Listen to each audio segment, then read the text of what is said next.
ఒక సంఘమును గూర్చి ఇచ్చిన సాక్ష్యం ఇది. 5 అనుభవాలు అన్నాను. ఈ అనుభవమే చాలా సమయాన్ని పడుతుంది. అయినా నేను ముగింపు టైము 12:15, కానీ 12:30కి ముగిస్తాను.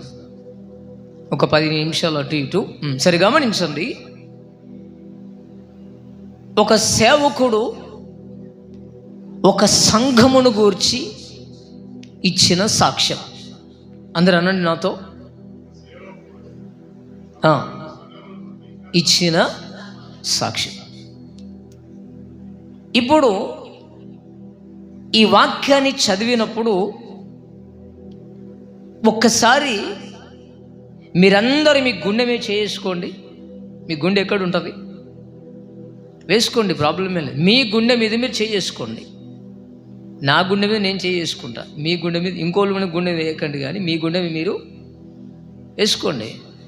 మీ గుండె మీద మీ కుడి చేయి పెట్టుకోండి, ఎడమ చేయి మీకు బెటర్ రాదు. అందరు పెట్టారా? ఇప్పుడు మనసుని అడగండి, నా గురించి నా కాపరి సాక్ష్యం ఇవ్వగలడా? మీ మనసుని అడగండి, బయటకు అనకండి. ఏమి నేను లాసే గుండె పెట్టుకో. నేను మీ ప్రమాణ నియమంటే గుండె మీద పెట్టుకొని ప్రశ్న వేసాను, ఇవ్వగలడా? దించండి. నీ మనస్సు ఏం చెప్పిందో దాన్ని ఈరోజు నోట్ చేసుకో. ఒకవేళ మనస్సు గనుక నా దైవజనుడు నా గురించి సాక్ష్యం ఇవ్వగలడు అనుకుంటే నువ్వు ధన్యుడవు. ఎటువేను నువ్వు? బాయ్ ఎటువేను? రైట్. ఇవ్వగలడు అనుకుంటే నువ్వు ధన్యుడవు అయినట్టే. ఒకవేళ ఇవ్వలేడు అనుకుంటే దాని అర్థం ఏంటంటే ఆ స్థాయికి చేరాలి అని అర్థం. ఆ స్థాయిలోకి నువ్వు రావాలి అని అర్థం. గనుక మీరు ఆలోచన చేయండి. ఆ స్థాయికి మనం రాగలిగితే ఆ స్థాయికి ఎవరు వస్తారో తెలుసా? పిల్లలు కూడా వినండి. నేను హ్యాపీగా ఫీల్ అవుతున్న ఒక సందర్భం ఏంటంటే, నేను బాధ కలిగిన చెప్తా, సంతోషం కలిగిన చెప్తా. కొంత వాక్యం వింటున్నారు అనడానికి ఒక చిన్న నిదర్శనం ఏంటంటే, ఈ చిన్నపిల్లలు మంచిదే, చిన్నప్పుడు బాగుంటారు, కానీ పెద్ద పెరిగిన తర్వాత ఏ రోగం వస్తుందో తెలియదు. ఈ చిన్నపిల్లలు బాహుల్య తర్వాత ఆరాధ్య, ఈ ఇద్దరు నేను భోజనం చేస్తూ ఉంటే ఒకరికొకరు పోటీపడి నేను పెడతా అంటే నేను పెడతా, నేను పెడతా అంటే నేను పెడతా, నేను పెడతా అంటే నేను పెడతా. అంటే దాని అర్థం ఏంటంటే, సరే వాళ్ళకి ఏం అర్థమైందో మనకు తెలియదు, కానీ మీకు బైబిల్ గుర్తుకొస్తే వాక్యం అర్థమైతే, ఏలియా చేతుల మీద నీళ్లు పోసిన ఎలీషా మీకు గుర్తుకు రావాలి. హల్లెలూయా. ఎవరి చేతుల మీద? అంటే చేయడానికి ముందు ఉండాలి, ఒకరు చేస్తున్నప్పుడు అవకాశం ఇచ్చినప్పుడు ముందు ఉండాలి, కానీ చేస్తున్న క్రమములు అసూయ రావద్దు. దట్ మీన్స్ ఏంటంటే, నేను తప్ప ఇంకొకరు ఏలైనా రావద్దు. పోటీతత్వం ఉండాలి. అర్థమైంది నేను చెప్పింది మీకు అర్థం కావాలి. పోటీతత్వం ఉండాలి, కానీ నేనే బాస్ అనేటట్టు ఉండవద్దు. ఉండాలి, పోటీతత్వం ఉండాలి. ఆ పోటీతత్వం అన్నింటిలో ఉండాలి. అర్థమైందా? అలా మారుదురుగాక. ఉండాలి, పోటీతత్వం ఉండాలి. మేమెంత ధన్యులమో తెలుసా? నేను భోజనం చేసినప్పుడు అక్కడక్కడ మీరైతే ఒకే క్రమమైన తిండి తింటారు మీరందరూ. ఎప్పుడు మీ భార్య చేసి పెడుతుంది కనుక రొటీన్గా తింటారు మీరందరూ. మేము అన్ని రకాలు తింటాం. దేవుడి కృప వల్ల అన్నీ అరుగుతాయి. నేను మొన్న రాత్రి మీటింగ్ ముగించుకొని వచ్చాను, ఆకలి అవుతూ ఉంది. మా అల్లుడు తర్వాత పండులందరూ కలిసి నాకు అన్నం వండారు. ఇక ఆ రోజు వాళ్ళతో అనలేదు, నేను అన్నం ఉడకనే లేదు, అది మొత్తం బియ్యమే. నేను వాళ్ళు ఏమనలేదు, తిన్నా. కానీ ప్రభు కృపను బట్టి అది కూడా అరిగిపోయింది నాకు. హల్లెలూయా. ఎగ్గేసారు, మొత్తం నూనె ఉప్పేసారు. అంటే కొన్ని సందర్భాలు ఏం జరుగుతుందంటే, ఉడకకపోయినా మంచిగా ఉందంటే మంచిగా ఉంది, అలా బాధ పెట్టడం మాకు ఇష్టం కాదు కదా. అంటే కృపను బట్టి, అంటే కొన్నిసార్లు పరీక్ష చేసే క్రమంలో మా కడుపు చెత్త చెదరగా నిండుతుంది. అయినా మాకు హాని కలగకుండా దేవుడు కాపాడుతున్నాడు, సేమ్ టైం మిమ్మల్ని దేవుడు ఆశీర్వదిస్తున్నాడు. హల్లెలూయా. అర్థమైందా? నేను అప్పుడప్పుడు పాస్టర్స్ వస్తే లాస్ట్ దగ్గరికి పంపిస్తా కాఫీ పెట్టడానికి. కాఫీ పెట్టడం లేక పంపించానా? కాదు, ఆమె మంచి పడుతుంది. బాహుల్యుడు కాఫీ పెడుతుంది, పెట్టడం లేక పంపించలే, ఆమె మంచి పెడుతుంది పంపించిన. ఇప్పుడు ఆమె అర్థం చేసుకోవాలి, నేనే ఉన్నానా అంటే ఆమె అన్నది. కానీ చెప్తున్నా, ఒకవేళ అంటే పరిశుద్ధాత్మ దేవుడు సూటిగా మాట్లాడతాడు, గుండెలు కూర్చేటట్టే మాట్లాడతాడు. హల్లెలూయా, హల్లెలూయా. అర్థమైంది నేను చెప్పింది? సరే గమనించండి, ఎవరు ఈ విధంగా చేస్తారు అంటే అక్కడ రాయబడిన సందర్భం ఏంటంటే, చదవండి అదే వచనము. ఇదియుగాక మొదట ప్రభువునకు, చెప్పండి, మొదట ప్రభువునకు ఎవరైతే అప్పగించుకుంటారో, ఎవరైతే తమ్మును తాము ప్రభువుకు అప్పగించుకుంటారో వారు ఏం చేస్తారు అంటే, దేవుని చిత్తము వలన మాకును తమ్మును తామే అప్పగించుకొనిరి అన్నాడు. ప్రభుకు అప్పగించుకున్నవాడు, ప్రభుకు సరెండర్ అయినవాడు, ప్రభుకు లోబడినవాడు, తనను తాను ప్రభుకు అప్పగించుకున్నవాడు, భక్తుడైన పౌలు ఇచ్చిన సాక్ష్యం, మాకు అప్పగించుకున్నారు అని ఒక వండర్ఫుల్ స్టేట్మెంట్ ఇచ్చాడండి. ఇంతగా చేస్తారని మేము అనుకోలేదు. ఒక వండర్ఫుల్ స్టేట్మెంట్. ఇంతగా అసలు మేము ఊహించలేదు. ఇంతలా మాకు లోబడతారని, ఇంతలా మమ్మల్ని ప్రేమిస్తారని, ఇంతలా మా మాట వింటారని ఒక సంఘమును గూర్చి. ఈ సంఘము స్టేటస్ ఏంటో తెలుసా? ఈ సంఘ స్థితిగతులు ఏంటో తెలుసా? ఈ సంఘం యొక్క పరిస్థితి ఏంటో తెలుసా? చదవండి, మొదటి అధ్యాయంలో ఒక మాట రాసి ఉంటుంది. చదవండి, 8వ అధ్యాయము 2వ వచనంలో 1, 2, 3వ లైన్ చదవండి. వారు నిరుపేదలు. చాలు, వారు ఎవరు? వాళ్ళు, వారి స్టేటస్ ఏంటంటే నిరుపేదలు. అయినను వారి గురించి ఇవ్వబడిన సాక్ష్యం ఏంటంటే, ఇంతగా అప్పగించుకుంటారని, ఇంతగా చేయుదురని మేము అనుకోనలేదు. అర్థమైందా? మేము అనుకోలేదు. కారణం ఏంటంటే వారు నిరుపేదలు. ఈ నిరుపేదలు దేవునికి అప్పగించుకున్నారు, అదే సేమ్ టైం సేవకునికి అప్పగించుకున్నారు. అప్పగించుకున్న విధానం చూసిన తర్వాత ఆశ్చర్యపోయారు. అంటే ఒక సేవకుడు సంఘ స్థితిగతుల గురించి ఆలోచిస్తున్నాడు. హల్లెలూయా. సంఘ స్థితిగతుల గురించి ఆలోచిస్తూ కొన్నిసార్లు ఆ సంఘ స్థితిగతులను బట్టి ఆనందపడుతున్నాడు. ఈ రోజున మనం మన స్థితిగతులను బట్టి ఆనందపడే సేవకుడేనా నీ సేవకుడు? తెలుసా మీకు వాక్యం? హెబ్రీ పత్రిక చదవండి, 12వ అధ్యాయమా 12:5 వాక్యమా చదవండి ఒకసారి. మీ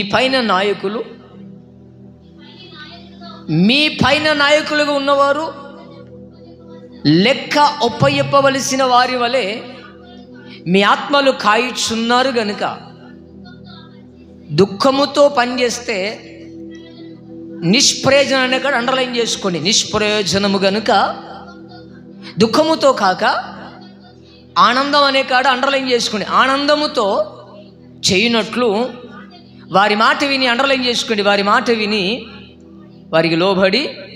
4 ఉన్నాయి అక్కడ. దుఃఖము, ఆనందం. ఎప్పుడు దుఃఖము చెప్పండి? ఒక సేవకునికి ఎప్పుడు దుఃఖం, ఎప్పుడు ఆనందం?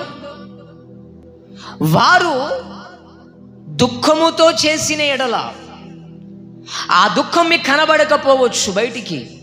ఓకే, అర్థమైందా మీకు? అంటే నీవు ఏం ఆలోచన చేయాలి అంటే, నువ్వేం ఆలోచన చేయాలంటే, నా విధానాన్ని బట్టి,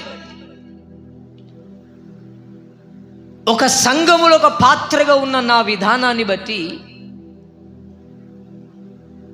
నా కాపరి బాధపడుతున్నాడా, ఆనందపడుతున్నాడా అని ప్రతి వ్యక్తి తనను తాను జ్ఞాపకం పెట్టుకోవాలి. ఓకే, లోకల్లో సామెత ఉంటుంది, ఆ ఇంటికి ఎంత దూరమో. సామెత తెలియదు మీకు? ఆ ఇంటికి ఎంత దూరం అయితే ఈ ఇంటికి అంతే కదా. ఇప్పుడు నేను ఫోన్ చేసినప్పుడు మీరు ఎత్తకపోతే నేనెంత బాధపడతానో, నేను ఫోన్ చేస్తే మీరు ఎత్తకపోతే, నోట్ దిస్ పాయింట్. ఒకవేళ ఆ టైంలో మీరు బిజీ ఉంటే ఎప్పుడు చేయాలో మరలా నాకు ఆ ఫోను చేయవద్దా? మాట్లాడరేమి, చూసుకొని చేయాలో వద్దా?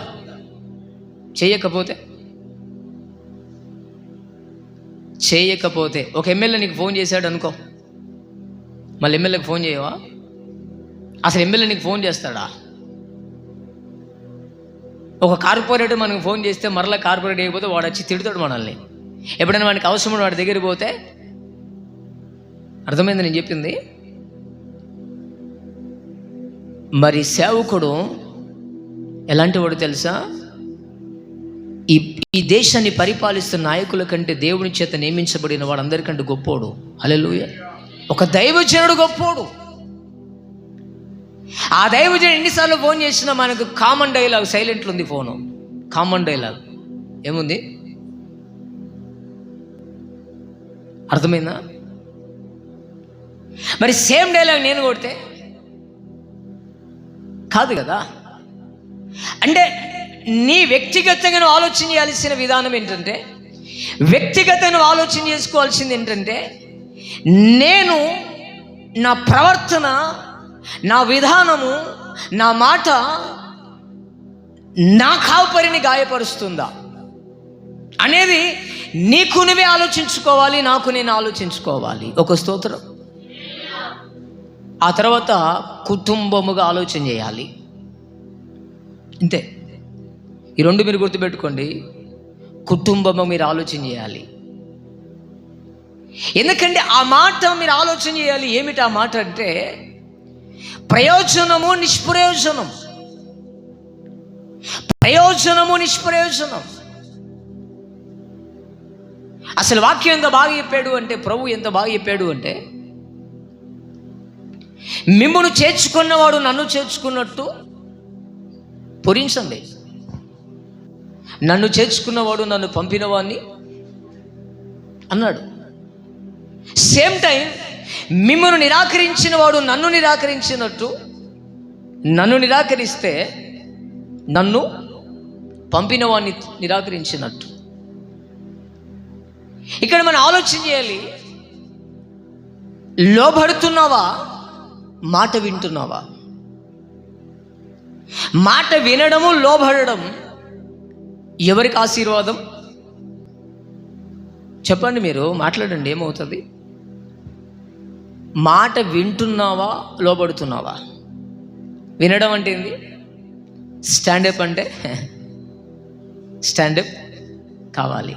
సిట్ అంటే మీ స్కూల్ ఉపాధ్యాయుడు అదే చెప్తాడుగా, చేతులు ఎత్తు అంటే చేతులు ఎత్తాలి.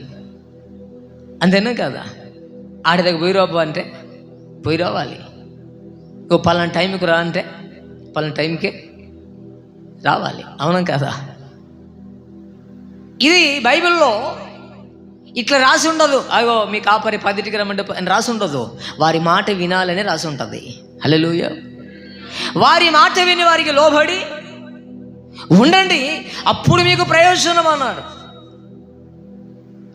సో ఇక్కడ ఇంతగా చేస్తారని మేము అనుకోలేదు, అసలు ఇంత ప్రేమ చూపిస్తారని మేము అనుకోలేదు అనే సాక్ష్యాన్ని ఒక దైవజనుడు ఇచ్చాడు. కొంతలో కొంత మంచోడు అంటే మంచం ఎక్కి రాను రాజుగారి గుర్రం. ఈ సామెతలను ఎందుకు చెప్తున్నానంటే, కొంతలో కొంత మన గురించి, మన సంఘమును గురించి బయట ఒక మంచి సాక్ష్యం ఉంది. ఒక కాపరిగా నేను చెప్తున్నాను, మనలో ఈ సంఘం గురించి మంచి సాక్ష్యం ఉంది. ఒక 60%, ఒక 70% సాక్ష్యం ఉంది. దీన్ని కాపాడుకొని 100% చేసుకోండి అంటున్నాను. హల్లెలూయా. మీకు మాట చెప్పనా? వింటున్నారు అందరూ? వినేవాళ్ళు ఒకసారి చేతులెత్తి స్తోత్రం చెప్పండి. నేను అంటున్నాను, నేను దేవుని పని చేస్తే నా పని ఎవరు చేస్తారు? అవునా కదా? నేను దేవుని పని చేసినప్పుడు నా గురించి ఎవరు ఆలోచిస్తారు? దేవుడు ఆలోచిస్తాడా, ఆలోచించదా? నిజమైతేనే చెప్పాలి మీరు అందరూ.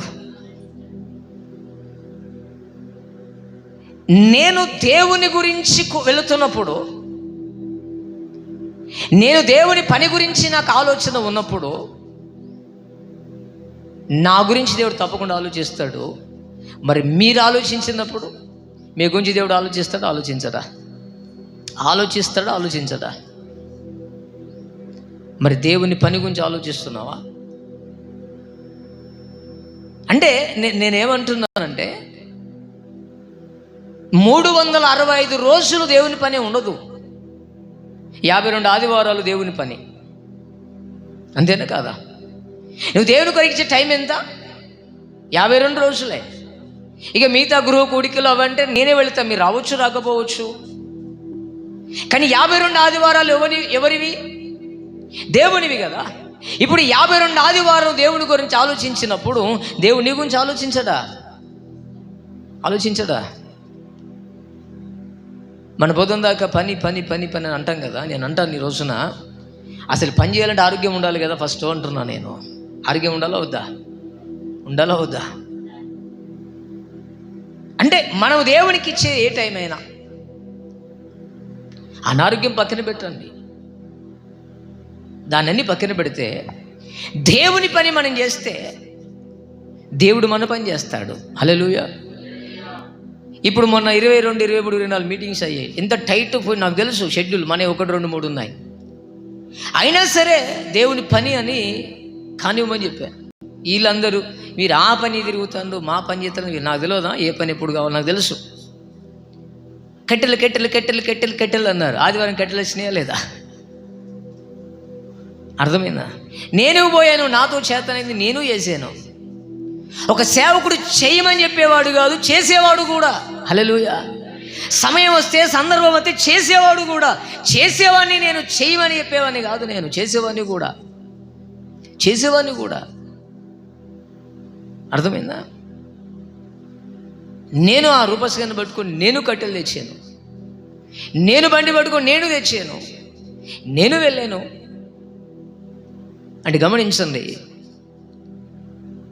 నాకు తెలిసిన సత్యం ఏంటంటే, ఎప్పుడైనా ఎక్కడైనా మీకు సత్యం తెలవాలి. నా పిల్లలు మీరు కనుక, ప్రభు అన్నాడు, మీలో ఎవడైనా గొప్పవాడుగా ఉండాలి అంటే వాడు చివరివాడుగా ఉండాలి. మీలో ఎవడైనా గొప్పవాడు కావాలనుకుంటే వాడు పరిచర్య చేసేవాడై ఉండాలి. హల్లెలూయా. అందుకే ఎప్పుడు ప్రశ్న వేస్తాను, ప్లేట్ కడిగేవాడు గొప్పనా, తినేవాడు గొప్పనా మీ దృష్టిలో? ఏమో మలాస్య కదా. లోకం దృష్టిలో తినేవాడు, ప్రభు దృష్టిలో మరి మీకేం కావాలి? కుర్చీ వేసేవాడు గొప్పనా, కుర్చీలో కూర్చునేవాడు గొప్పనా? చెప్పండి.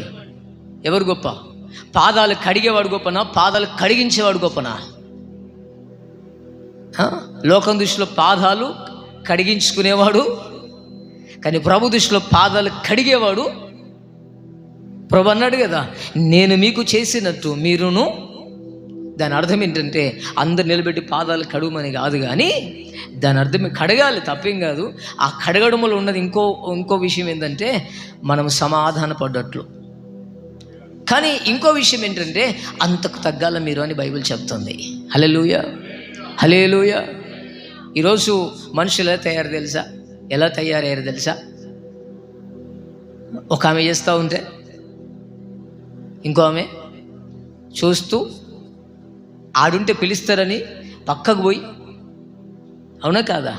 ఇప్పుడు చేసేటామె, నేను రెండు మీ ముందే చెప్పాను, మీటింగ్ ముందని చెప్పాను మీకు. అందుకే ఈ చేసేటామె లోపల చేసుకుంటేనే మంచిదే, నువ్వు చేయడం మంచిదే. నేను అంటాను, దేవుడు నీకు ఇచ్చిన ధన్యత. ఈ చేసుకుంటేనే నేను ఒక్కదాన్నే ఉన్నానా? ఇప్పుడు నీ ప్రతిఫలం ఏడబోతుంది. నేను అంటాను, ప్రభు దృష్టిలో ఒక్కదానే ఉన్నావు అనుకోరాదు. హల్లెలూయా,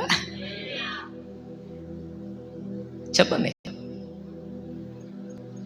గోదరికలో 100 మంది పాస్టర్స్ ఉంటే ఈ గ్రాండ్ క్రిస్మస్ పోస్టర్లు వేయడానికి ఆ బీడియోస్లు ఎన్బీడియోస్లో పోయారు. మరి అంతమంది లేరా? దేవుడు నాకు ఇచ్చిన ధన్యత అనుకున్నారు నా పిల్లలు, మన పిల్లలు, మనందరం. That's it. కొందరేదో అనుకున్నారు, మా పైన అనుకున్నారులే కొందరు. ఈ దుర్మార్గ ఆలోచన పోవాలి. వీళ్ళు కూడా అంటారు మన పైన. మరి ఎవరి పని? మరి అది ఎవరిది? అసోసియేషన్ పెట్టినా, ఇంకోరు పెట్టినా ఎవరిది? అది దేవుని పని. అది హల్లెలూయా, హల్లెలూయా. నేను చెప్పాను ఒక మాట, అక్కడ ఒక్కడు రక్షించబడ్డా నువ్వు వేసిన పోస్టర్కి విలువ ఉంది, నీకు ప్రతిఫలం ఉంది పరలోకంలో. హల్లెలూయా. ఎందుకు ఈ థింకింగ్ రావట్లేదు? ఒక్కడు స్వస్థత పొందుకున్నా అందరికీ ప్రతిఫలం ఉంది. ఈరోజు నేను అంటున్నాను, ఈ విధానం మారాలి. నేనే ఉన్నానా, నేను ఒక్కనే ఉన్నానా, నాకే చెప్పాలా అనే విధానం మారాలి. నేనే ఉన్నా అని రావాలి. చెప్పరే, మీరు రాంగ్ కనుక చెప్పమంటారా? ఏమమ్మా, ఏమి మీరు రాంగ్ కనుక చెప్పమంటారా? గమనించింది, నేనే ఉన్నాను ప్రభువా, నన్ను వాడుకో. మీరు పాట పాడతారుగా, ఏంది స్టార్టింగ్ ఏంది?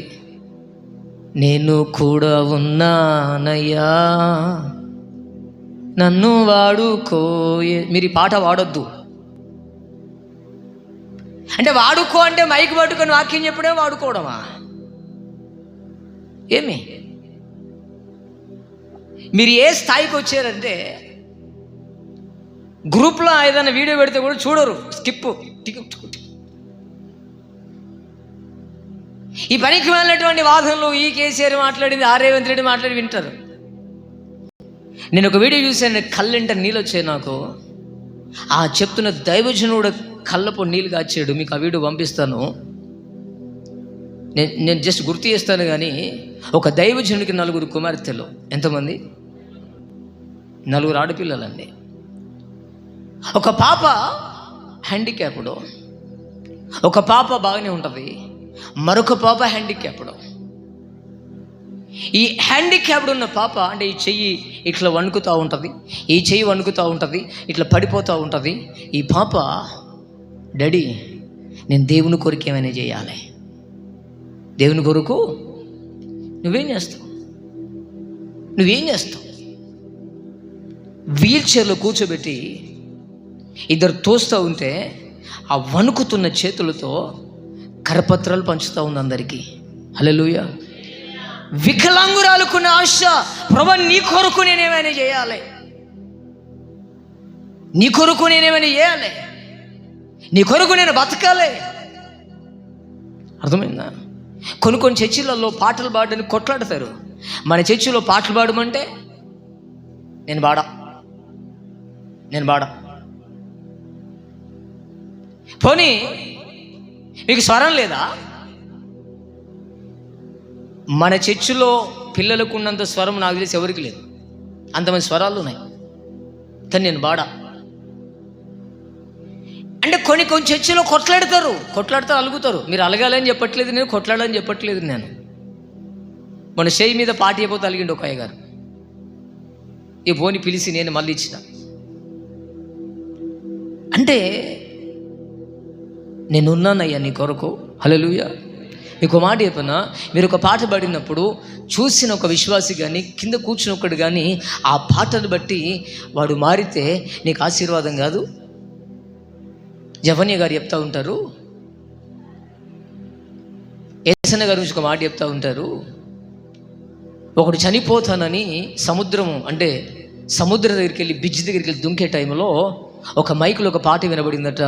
నా దీపం వెలిగించువాడు నీవు అనే పాట విన్న తర్వాత ఇది ఎక్కడ వినబడుతున్న పాట వెతుక్కుంటూ వెళ్ళి తెలుసుకున్న తర్వాత ఈ పాట ఒక అద్భుతమైన సేవకునిగా మార్చింది. హల్లెలూయా, హల్లెలూయా. ఒక పాట కావచ్చు, ఒక స్తుతి కావచ్చు, ఒక ప్రార్థన కావచ్చు. ఇప్పుడు మీరందరూ పొద్దున్న 9:30కి వస్తారు. 9:30కి వస్తలేరులే, అబద్ధాలు ఎందుకు. ఇప్పుడు మళ్ళా ఎన్ని గంటలకు వస్తారు? పొద్దుట ప్రార్థనకి 10కి మీరు పెట్టుకున్న టైంకి మీరు రాకపోతే ఎట్లా? మీరు పాస్టర్లను వెంబడిస్తున్నారు. నన్ను వెంబడించండి, పాస్టర్లను వెంబడిస్తారు. ఎందుకంటే చాలామంది పాస్టర్లు 10కి రారు. నేను ఒకవేళ లేట్ అయితే నాకు వచ్చే డ్రైవర్ లేట్ అయితే తప్ప నేను లేట్ ఎప్పుడు గాను. నాకు తలనొప్పి. డ్రైవర్లు మారుతూ ఉంటారు కదా, ఒకే డ్రైవర్ ఉండడు కదా. ఒక టైం తీసుకుపోయే డ్రైవర్ ఒకడు ఉంటాడు, టైం దగ్గర తీసుకుపోయే డ్రైవర్ ఒకడు ఉంటాడు. అర్థమైందా? మీరు ఒకటి నేర్చుకోండి. ఒక నిజమైన సేవకుడు ఎప్పుడు కూడా అంటే నేను ఎందుకు మీ మాట చెప్తున్నానంటే, మీరు 9:30కి అన్నారు. ఒక దైవజనుడు అంటాడు, మీరు చెప్పిన టైం కంటే 5 నిమిషాల ముందు దేవుడు వచ్చి ఉంటాడంటే ప్రార్థనా స్థలంలో. హల్లెలూయా. ఎవరు వచ్చి ఉంటారు?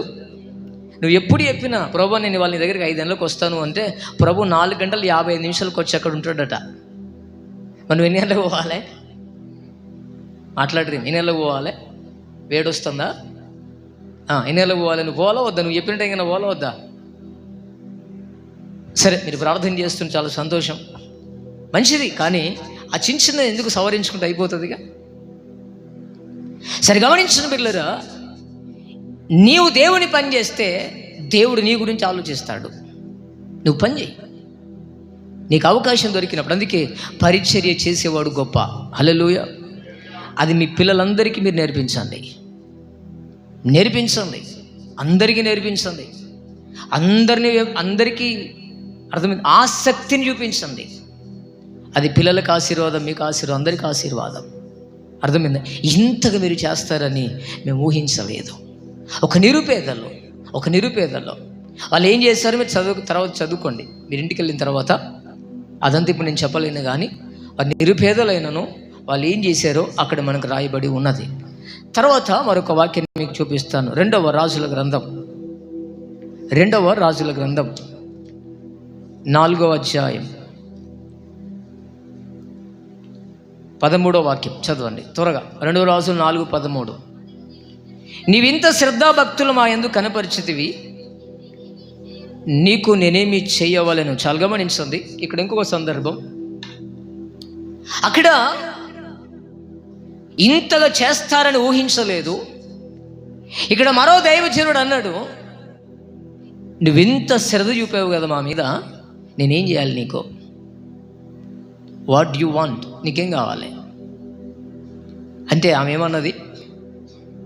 చదవాల్సిన అవసరం లేదు. ఏమన్నది ఆమె? నాకేమీ కావాలన్నదా వద్దన్నదా? నీకే అవసరత ఉన్నది ఇంటిలో. ఇప్పుడు నేను అంటున్నాను, ఆ ఇంటిలో అవసరత ఉన్నదా లేదా?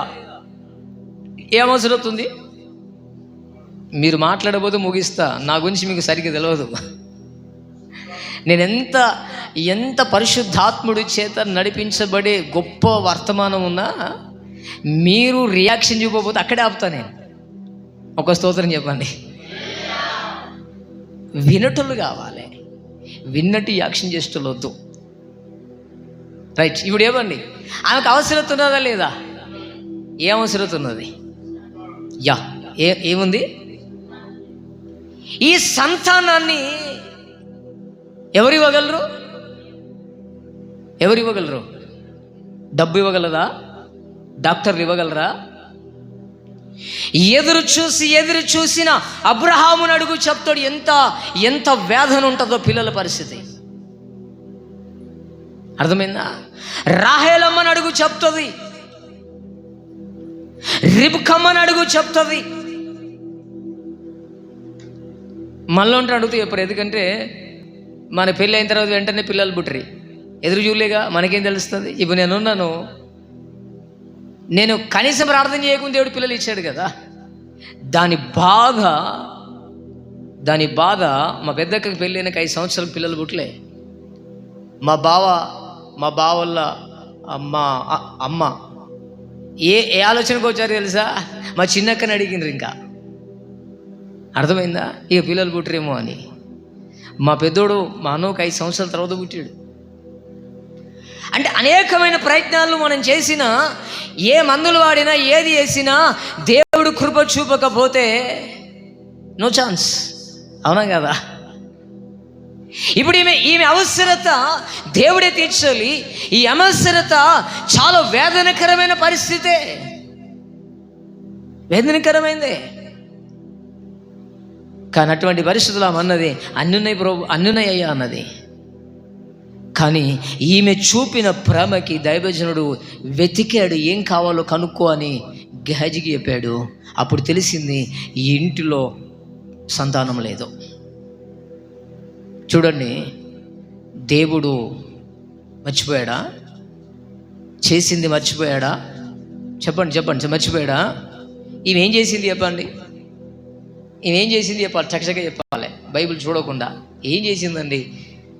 ఇంటికి పిలిచింది, భోజనం పెట్టింది, భోజనం బలవంతంగా పెట్టింది.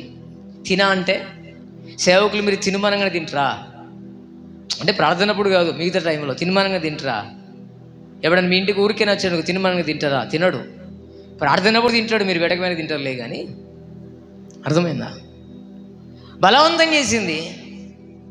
బలవంతం చేసి ఇంటికి వచ్చేవాడు గనుడైన దైవజనుడు గ్రహించి ఏమన్నదంటే, అయ్యా భర్తతో మాట్లాడుతూ ఉంది, సపరేట్ ఒక గది కడదాం. ఎందుకంత ప్రేమ, ఎందుకంత అభిమానం? ఏం ఆశించిందంటారు చెప్పండి? ఏం ఆశించిందంటారు? మాట్లాడరా? ఏమైనా ఆశించింది ఆమె? ఏం ఆశించలే. తెలిసింది ఏంటంటే దేవుడు నా ఇంటికి వచ్చినట్లు. హల్లెలూయా. దైవజనుడు పాదం మోపితే దేవుడు నా ఇంటికి వచ్చినట్టు. అందుకే చాలా సందర్భంలో పేతురు అంటాడు వాళ్ళిద్దరితో అంటాడు, అననీయ సప్పిరతో అంటాడు, ఎందుకు దేవునితో అబద్ధం ఆడావు? ఎవరితో? వాళ్ళు దేవునితో అబద్ధం ఆడిరా, పేతురుతో ఆడిరా? నేను లాస్యమా? ఎవరితో ఆడిరా అబద్ధం? కానీ పేతురేమన్నాడు, దేవుడితో. అంటే సేవకునితో అబద్ధం ఆడితే అంతే, దాట్స్ ఇట్.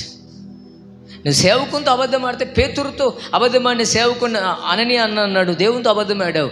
నువ్వు సేవకునితో కదా అబద్ధం ఆడి, దేవుడితో అబద్ధం ఆడుతున్నావు, జాగ్రత్త. సౌలుతో అదే మాట్లాడు, ఎందుకు దేవుని అబద్ధం ఆడావు అయ్యా సామ్యులు అన్నాడు సౌలుని. ఆయన అభిషేకించిన దైవజనుడు, ఆయన ఎవరైనా కావచ్చు, ఆయన గురించి దేవుడు చూసుకుంటాడు. కానీ నువ్వు సేవకుని ఎందుకు అబద్ధం ఆడుతున్నావు? సరే గమనించండి, ఈమె చూపిన ప్రేమ, ఆ ప్రేమకి ఈయన అడిగాడు, ఏం కావాలి నీకు? ఇంత చూపిస్తున్నావు ప్రేమ, ఏం కావాలి? నాకేమొద్దయ్యా. తెలుసుకున్నాడు. మరుసటి సంవత్సరం నీ ఇంటికి వస్తాను, నీ కౌగిట కుమారుడు ఉంటాడు. హల్లెలూయా. బుక్కెడు భోజనం.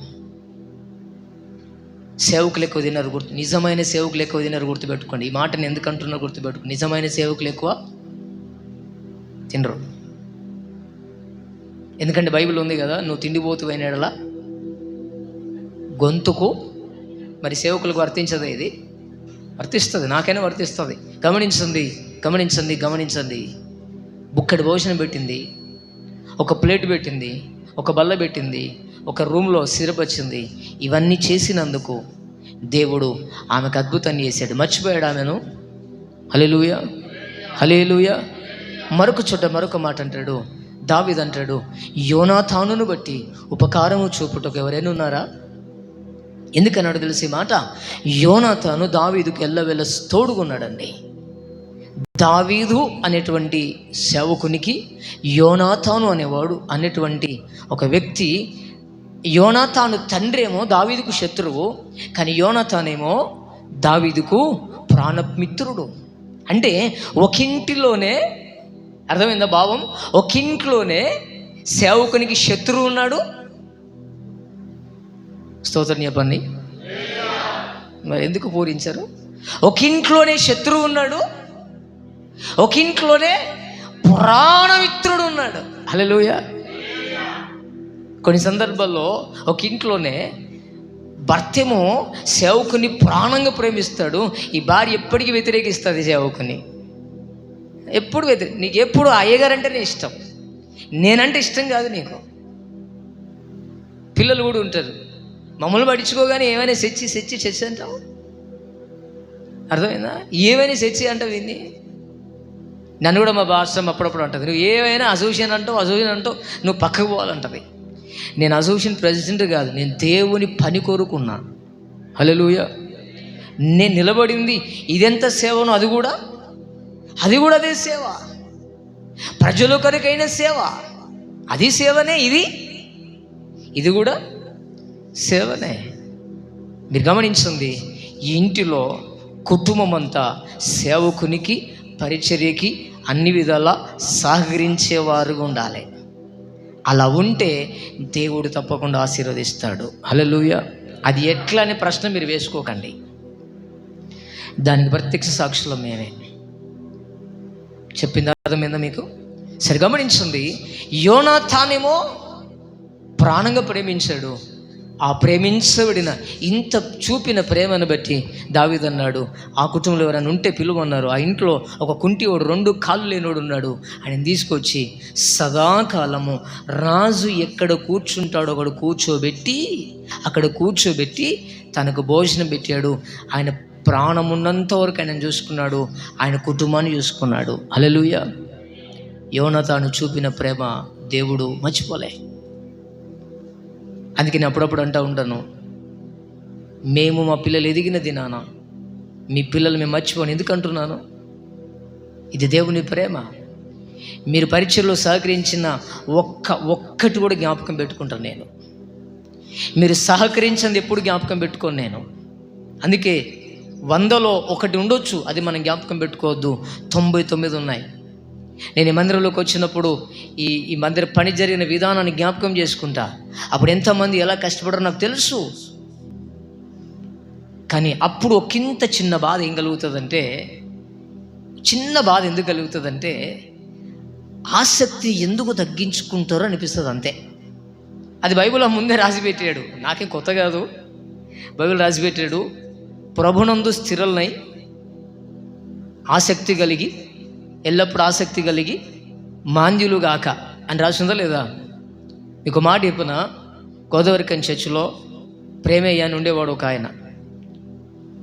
ఫస్ట్ షిఫ్ట్ చేసేవాడు. వచ్చి మందిరం దగ్గరికి వచ్చి ఎక్కువ ఆయనే చూసుకునేవాడు, ఏం పని ఉందని.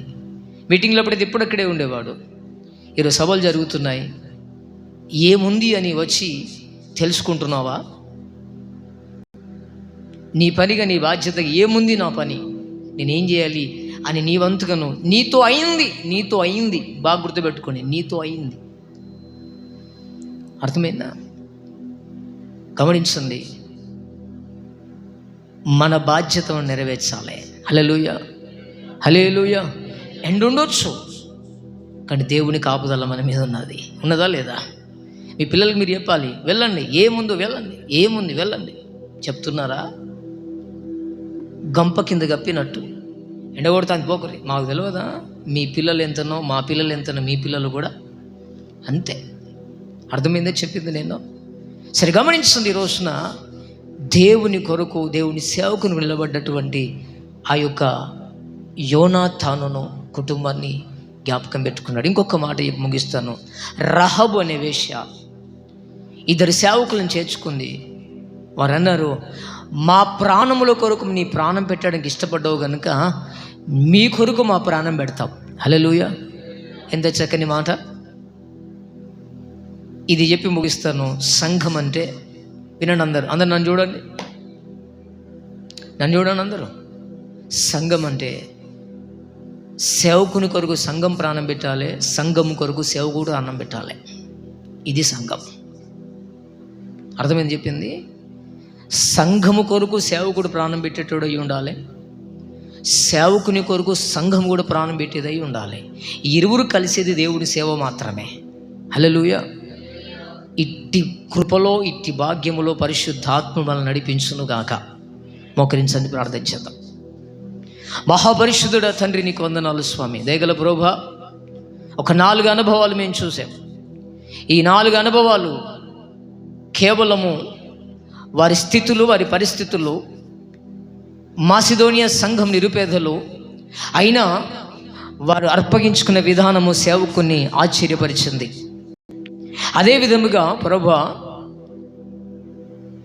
షునేమీరాలు స్థితి గనురాలే కానీ లోపల బాధ.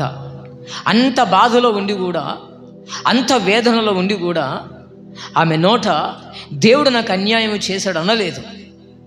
కానీ సేవకుని అభిమానించింది, చేర్చుకుంది. అందుకు ప్రతిఫలం మీరు ఇచ్చారు. అదేవిధంగా యోనాతాను చూపిన ఆ ప్రేమను బట్టి దావీదు యోనాతాను కుటుంబాన్ని ప్రేమించాడు. రహబ్ అనే వేశ్య ప్రేమించి ప్రాణాలకు తెగించి వేగుల వారిని కాపాడినందుకు వారు చెప్పారు, మీ కొరకు మా ప్రాణం పెడతాము, నీకేం కావాలని అడిగారు. ప్రభా, మిమ్మల్ని బట్టి మేము చూపిన ప్రేమ మర్చిపోయే దేవుడు కాదు నాయన.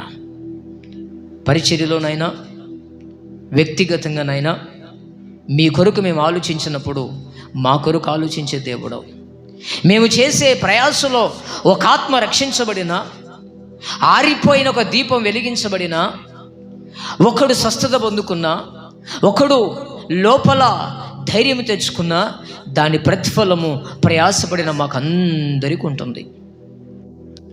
అలా మేము ఉండుటకు సహాయం చేయమని, ఈ సంఘము ఒక అద్భుతమైన సాక్ష్యముగా పొందుటకు, 100 సాక్ష్యాన్ని పొందుటకు పరిశుద్ధాత్ముడా కృప చూపమని మీ దగ్గర హస్తాలకు అప్పగించుకుంటూ యేసుక్రీస్తు నామం పేరిట అడిగి వేడుకుంటున్నాము తండ్రి.